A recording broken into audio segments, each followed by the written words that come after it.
Emmanuel for maybe half an hour when I didn't even give 3% of what I have here. So I mean, obviously we're going to need 20 meetings in order for me just to ask some simple questions. But it's okay. I'm going to try to ask the shorter questions because I understand what you say. All right, so the point is like this. I'm expecting you, please, to come back to me at your convenience, not today, with the answers. How is it possible that there are 25 mistakes in a book that claim to be from God? It's impossible that God made mistake in a text. This is, we conclude that. Question number 2, if Jesus is the Son of God, who needs to waste time to prove from King David all the way to Joseph when we say Joseph is not the father? Third question is, please, that's a new one, please explain me, how do you have more than 150,000 different versions to the New Testament? You have today, if you want the source, I have it, I will give you the source. Please explain me how there are more than 150,000 different texts. Okay, that's question number 3. Question number 4, please tell me, how is it possible that in the New Testament it says that Jacob went to Egypt with 75 people when everybody agreed that the Torah say that Jacob went to Egypt with only 70 people? Okay, please write it down. I'm going to make it a little bit slower for you to make yourself the comments. So that was question number 4. Question number 5, please tell me, from all the religions in the world, well, you know what, I should say it differently. From the 3 major religions, because I do not know 80,000 religions and cults. That's not my purpose in life. But from 3 religions, Islam, Christianity, and Judaism, please show me, there's one prophecy in Christianity. Islam never gave one prophecy. It's interesting that the Muslims call Prophet Muhammad, when yet I promise you, searching the entire Quran, there's not even one prophecy in the entire Quran. Prophecy means a clear message for a very long time, hundreds of years or thousands of years later, that a person had no indication that something like this is logical to happen, but he came and described a complete prophecy.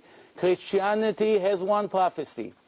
The Christians write, if you want the source, I'm saying everything now by heart, but if you want the source, it will take me a minute to give you the pages where it is in the New Testament. But I'm sure you're aware of it already.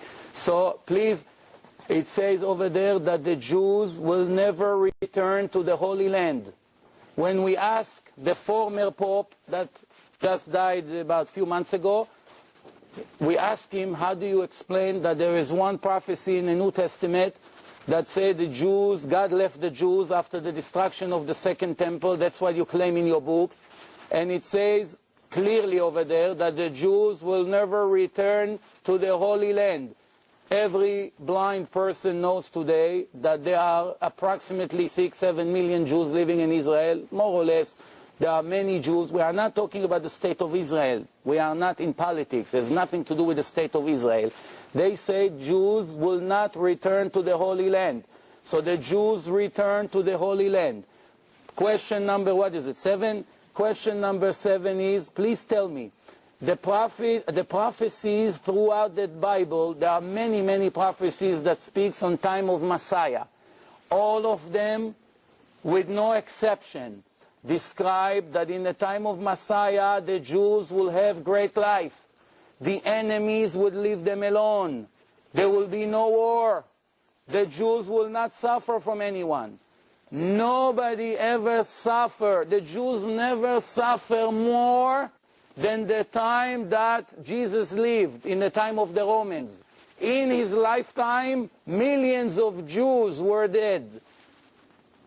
Millions. Up to that time, so many millions of people died. From the time of Babylon, 600 years before him, from the time of Nebuchadnezzar, and his time when the Romans came to Israel and slaughtered the Jews daily, every day, and destroyed the Holy Temple, there was one of the worst time in Jewish history. Since then until today, we have not even one indication of what the Bible said that the Messiah will do for us, that Jesus did for us. Not even one, not two. There's many, many signs that the Messiah will do. I don't have the time now to start listing all these prophecies, but you know about all the prophecies that speak for the future in the time of Mashiach. I gave you 3 or 4. I can give you more if you insist. But none of those indications occurred in his time. Now, the Messiah is supposed to save the Jews from all the nations. And all the nations will come to Jerusalem to learn from the Jews' Torah. Now tell me please, a person that could not save himself when the Romans put him and hung him on a cross, his words to God was begging God to save him. And the Romans were telling him, no, save yourself. Let's see if you're going to be able to save yourself. He could not save himself. How can he save us? He couldn't help himself. Plus, it says that the Messiah, in one of the prophecy, will have children, will have descendants. He will have Zerah. Zerah means descendants. You know, as I know, that Jesus never had children. Please explain me, the most important mitzvah in Judaism is the first mitzvah from 613, the first one, which makes it very important, is to marry men and women. And the marriage institution is the holiest thing in God's eyes. How is it possible that the Christian church took one of the foundation of the world and made the priests unable to marry and have children when it contradicts one of the most important foundation of God? Please tell me how a person that you refer to God was hungry one day walking with the students. And this is in the book of Mark, chapter 11, you can write it down. The next day he entered Jerusalem and Jesus was hungry. And he saw from far away a fig tree that has plenty of leaves. And he started to get closer to the tree. Maybe he will find some fruit to eat. He came to the tree and he found no fruit other than leaves, because it was not the proper season for the tree to give fruit.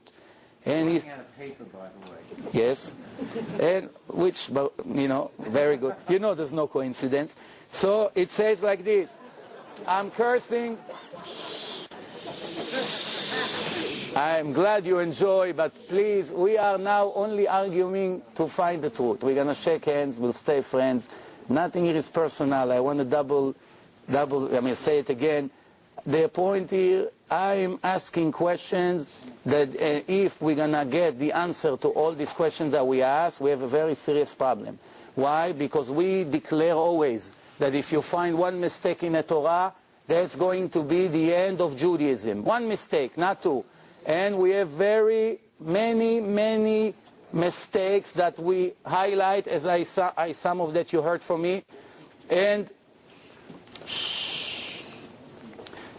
if we're going to get the answers to all these contradictions and all these impossible things, then we are people that seeking for the truth. We're going to have to double check our future. But I'm continuing with what I said. He was very hungry and he was looking for what to eat. There was nothing to eat. And he went close to the fig tree and he saw some leaves. And what did he do? He cursed the tree. Correct me if I'm wrong. He cursed the tree and says, nobody will ever eat fruit from you. Question number 1 regarding to this. If I am God, or the Spirit of God is in me, that means I'm a superpower. That means I'm supposed to save the world. That means when I look at the tree, one time a student asked him, can you tell us how many leaves on the tree? And he said, let me get closer and count. If I am God, I need to go to the tree and start counting how many leaves. Oy va'avoy if we have such God, that we have to count how many leaves. How can we even waste a second with this kind of God? And I'm not saying it as a joke, don't get me wrong. This is a solid point, please answer. And the most important thing, what is the crime of the tree? That God made a rule in nature that the tree has only a few months in Israel, as you know he lived in Israel, that he can give fruit. And that was not the time of the fruit. Why the tree has to be cursed that he'll never give fruit? Please. And why would God be interested to curse something that he made? Plus, the next question, tell me please, Jesus said in the New Testament in Matthew 24, if a person come and make magics to you and give you signs that he is the Messiah, do not believe him. This is his words. Because there are many falsified messiahs and false prophets, and can make magic and fool the crowd. And yet, in another place in the book of Luke, chapter 7, and in John, chapter 4, his student came to him and say, how can you prove to us that we should believe in you? He say, because I am able to do magics. You just said yourself, don't believe in people that are able to walk on water or to feed people with a loaf of bread, many people. Why? It's magics. The Egyptians used to do it, as you read in the Torah. Moses throws his cane, becomes a snake. Comes the impure Egyptians, one of the worst nations in history, the ancient Egyptians. Each one of the kids threw his cane, he became a snake. Does that mean they're God? The Torah just told you, if they are able to make magics, they are nothing, because this is the power that God put in nature, that the impure people are able to do magic. Is that an indication that he's the Messiah? For sure not. Plus, he himself admitted, don't believe people who make magics. And they ask him, how do we know you're the Messiah? Because I'm making magic. Is God making such mistakes? Such contradiction? I'm sure that is not. The next question is... Could you email me these questions?